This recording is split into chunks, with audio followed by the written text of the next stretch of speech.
আদাব বন্ধুরা, তোমরা সবাই কেমন আছো? গতকাল রবিবার ছিল। আমরা যথারীতি বাচ্চাদের নিয়ে রবিবার ছুটির দিন দুপুরের পর বের হয়ে গেলাম। উদ্দেশ্য অজানা ছিল। গাড়িতে ওঠার পর ঠিক করলাম কোথায় যাওয়া যায়। একটা পরে সিদ্ধান্ত হলো যে আমরা একটা ফার্মের উদ্দেশ্যে যাব। ওখানে তাজা শাকসবজি, বিভিন্ন রকমের মাংস পাওয়া যায় ফ্রেশ। ওখান থেকে কিছু শাকসবজি এবং মাংস কিনবো। তারপর আমরা বাহিরে খাওয়া দাওয়া করব। খাওয়া দাওয়া শেষ করে বাচ্চাদেরকে কিছুক্ষণ পার্কে নিয়ে যাব। এরপর বাসায় ফিরবো। যথারীতি আমরা এভাবে আমাদের দিনটা শেষ করলাম। প্রথমে ফার্মে গেলাম, কেনাকাটা করলাম মুরগির মাংস, ছাগলের মাংস, শাকসবজি। এরপর খাওয়ার উদ্দেশ্যে রেস্টুরেন্টে গেলাম।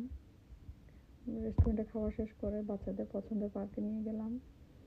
ওরা কিছুক্ষণ খেলাধুলা করলো। এরপর সন্ধ্যায় আমরা বাসায় বের করে রান্নাবান্না শুরু করে খাওয়া দাওয়া শেষ করলাম। তারপর দিনটি এভাবে শেষ হলো। ধন্যবাদ আমার সাথে থাকার জন্য।